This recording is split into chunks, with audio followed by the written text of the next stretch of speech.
আজকে উল্টো রথ। আজকে জগন্নাথ, বলরাম আর সুভদ্রা 3 ভাই বোনের তার মাসির বাড়ি থেকে নিজের বাড়ি ফিরে যাচ্ছে। আমাদের দোকানের সামনে দিয়ে রথটা যাচ্ছিল, তো খুবই ভালো লাগছে। আমাদের দেশে বাড়িতে যেমন অনেক বড় বড় রথ হয়, এখানে অতটা বড় হয় না, ছোট করেই হয় কাঠের, কিন্তু খুব সুন্দরভাবে সাজিয়েছিল, খুব দেখতে ভালো লাগছিল। কিন্তু রিচুয়ালসটা যে হচ্ছে এটাই অনেক। আজকে তোমার দাদার বিরিয়ানি খাওয়ার শখ গেছে, তো বললো যাওয়ার সময় তাহলে আমরা যখন বাড়ি যাচ্ছি তো বিরিয়ানি নিয়ে যাই। এখানে যেন 100 টাকা প্লেটে বিরিয়ানিতে তোমার 4টে পিস দেবে চিকেনের। এখানে আলু থাকে না, মশলা আলাদা, কলকাতার বিরিয়ানি থেকে সম্পূর্ণ আলাদা। আর এখানে এরা বিরিয়ানির সাথে রায়তা, যেটা মহারাষ্ট্রান লোক কচুম্বরও বলে, দই এতে খুবই খেতে ভালো লাগে, খুবই সুন্দর। কিন্তু যখন বিরিয়ানি নিতে গেছিলাম, বিরিয়ানিতে ছিল কিন্তু তোমার হচ্ছে রায়তা শেষ হয়ে গেছিলো। রায়তা তো আমি বাড়িতেই বানিয়ে নিয়েছিলাম। চলো এখন যে খাবারটা দিয়ে দিই তোমার দাদাকে, ও খেতে খেতে বাকি কাজগুলো আমি করব।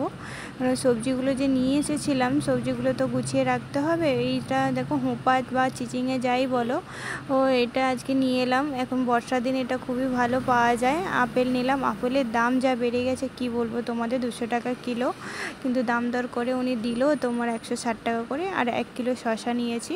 সবজিটা আমি এখন ভালো করে কেটে নেবো, কেটে ধুয়ে রেখে দেবো। নমস্কার, গুড মর্নিং, কেমন আছো সবাই? আশা করি তোমরা ভালো আছো, আমিও খুব ভালো আছি। মমতা শান্তনু ব্লগের নতুন একটা ভিডিওতে তোমাদের সকলকে জানাই স্বাগত।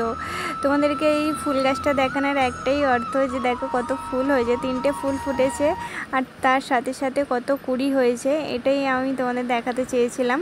সকালবেলা উঠেই আগে একদিকে ভাতটা বসিয়ে দিয়েছি, ভাতটা হতে বেশি সময় লাগে না। সবজি যেহেতু কাটা ছিল আগের দিনের রাতে, তো আগে আমি চিচিঙেটা একটু ভেজে নেবো। চিচিঙেটা একটু ভেজে নিলে কী হয় বলো তো, যে একটা সবজির হালসেনি গন্ধ থাকে না, সেটা আর পাওয়া যায় না।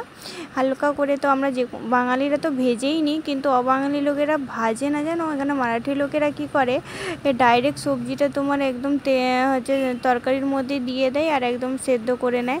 আমরা যেরকম ভেজে খাই, একটু ভেজে নিই যে কোনো সবজি, এরা ভাজে না। তুমি মহারাষ্ট্রান বলো চাই ইউপিওয়ালে বলো, এরা এইভাবেই বানায়। কিন্তু আমরা প্রত্যেকটা তরকারি কিন্তু ভেজেই তারপরেই বানাই।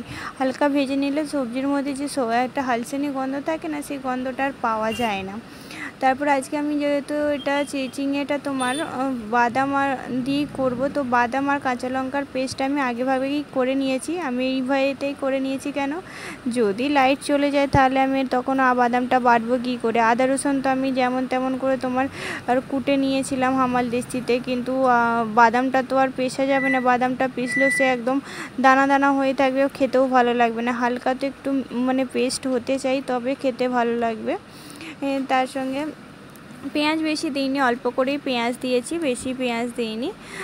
পেঁয়াজটা ভালো করে ভেজে নিয়েছিলাম, তারপরে টমেটোটা কেটে তারপরেও সেটাও দিয়ে দিই। একটু ভাজা ভাজা হয়ে যাওয়ার পরে পেস্টটা দিয়ে দিই। একটু ভালো করেই আমি ভেজে নেবো, কেন বলো তো, বাদামটা একটু ভালো করেই ভাজতে হয়। একটু অল্প অল্প কাঁচা থেকে গেলেও পেট ব্যথা হতে পারে, গ্যাস অ্যাসিডিটির প্রবলেম হতে পারে। ভালো করে ভেজে নিয়ে তারপরে হচ্ছে তোমার হলুদ আর লঙ্কা পাউডারই দিয়েছি, অন্য কোনো মশলা আমি এখানে ইউজ করিনি। দিয়ে ঢাকা দিয়ে ভালো করে এবার তরকারিটা সেদ্ধ করে নিয়ে নামিয়ে নিলেই হয়ে যাবে। তরকারিটা খুবই সহজেই বানিয়ে ফেলতে পারো, তোমরাও চাও তো। কেন বর্ষা দিন এই সবজিটা খুবই বেশি পাওয়া যায়। আর এটা হচ্ছে সিজনাল সবজি, তো খেতেও ভালো লাগে। আগে কিন্তু আমি এইসব সবজি খেতাম না, ঝিঙে বলো, পটল বলো, এই হোঁপা বা চিচিঙে বলো, এগুলো আমি খেতামই না বিয়ের আগে। এমন কিছু ছিল না যেগুলো আমি মানে একদমই পছন্দ করতাম না, কিন্তু এখন সেগুলো আমি সবই খাই। কচুও খেতাম না, ঢ্যাঁড়সটা পছন্দ করতাম কিন্তু কচুটা খেতাম না। কিন্তু এখন কচুটাও অল্প অল্প খেতে খেতে শিখে গেছি। কুমড়োটাও অতটা পছন্দ করি না, এমন নয় যে খাই না, খাই কিন্তু অনেক কম খাই। বিয়ের পর আমাদেরকে অনেক কিছুই শিখে নিতে হয়, অনেক কিছু এরকম হয় যে পরিস্থিতিতে পড়ে আমরা শিখেই যাই। এই অনেক কিছু না চাইতেও আমাদেরকে সেটাকে মেনে চলতে হয়, অনেক কিছুই আমাদের শিখে যেতে হয়। যেটা বলে না, সংসার করতে গেলে সাজতে হয়, সেই হচ্ছে ব্যাপার। তুমি অনেক সময় খুশি না হলেও লোকের সামনে তোমাকে দেখাতে হয় আমি অনেক খুশি। এইভাবেই চলে। আগে জানতাম না যে সংসার জিনিসটা কী আছে, যখন মা, দিদা, মামির মুখে এরকম শুনতাম, তো কোনো দিন বুঝতেই পারিনি যে সংসার হয় কি। এরা যে বলে সংসার সংসার বুঝতামই না, কিন্তু এখন দেখো বিয়ের পর যখন আমি সেম পরিস্থিতিতে এসে পড়েছি, এখন মনে হচ্ছে সব কিছুই তখন যেগুলো আমি খেললিতে উড়িয়েছি সেগুলো সব কিছুই ঠিক, কোনোটাই ভুল না। তোমার দাদাভাইকে দেখো খাবারটা আমি প্যাক করে দিই, দিয়ে ও বেরিয়ে যায়। আজকে একটু উঠতে মানে ওকে রেডি হতে লেটই হয়ে গেছে। কি হয়েছে বলো তো, ও 6:30টায় উঠেছে, তো তারপরে ব্রাশ করে সব কিছু রেডি হয়ে বেরোতেই অনেকটা লেট হয়ে গেছে। বলে আমি এখান থেকে রাস্তাটা এতটাই খারাপ, আমাদের বিল্ডিং থেকে মেন রোড পর্যন্ত তোমাদের দেখিয়েছিলাম ভিডিওতে, তো যেতে কমসে কম যেখানে 5 থেকে 10 মিনিট লাগে সেখানে 10 থেকে 15 মিনিটের উপরে সময় লাগে। সেই জন্যই আজকে ও তাড়াহুড়ো করছিল। তারপরে আজকে যখন চলে গেল, আজকে আমাকে না কেন জানি না জিম যেতে ভালো লাগছিল না। তো ভাবলাম ঠিক আছে, প্যাসেজটা এত নোংরা হয়েছে না, পাশে ফ্ল্যাটে বাচ্চারা সব পড়তে আসে, তো পায়ে পায়ে জুতোতে তোমার প্রচুর কাদা হয়ে যায়। সেই জন্য ভাবলাম যে আগে প্রথমে প্যাসেজটাকে মুছে নিই, ধুয়ে নিই। তারপরে যে আমার পাশে ফ্ল্যাটে যেটা তোমায় দেখালাম, ওরা কোনো দিনও ঝাড়ু পর্যন্ত লাগায় না, পোছা তো দূরের কথা, প্রত্যেক দিন আমিই করি।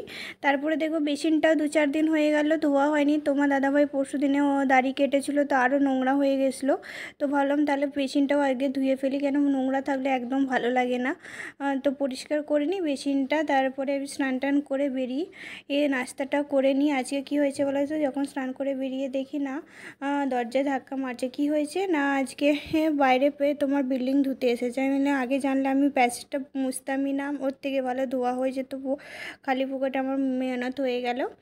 তারপরে তাদেরকে জল দিয়ে আর আমি যখন বেরোই তখন অনেকটা লেট হয়ে যায়। আমি এখন রেডি হয়ে গেছি, এবার আমি চলে যাব দোকান।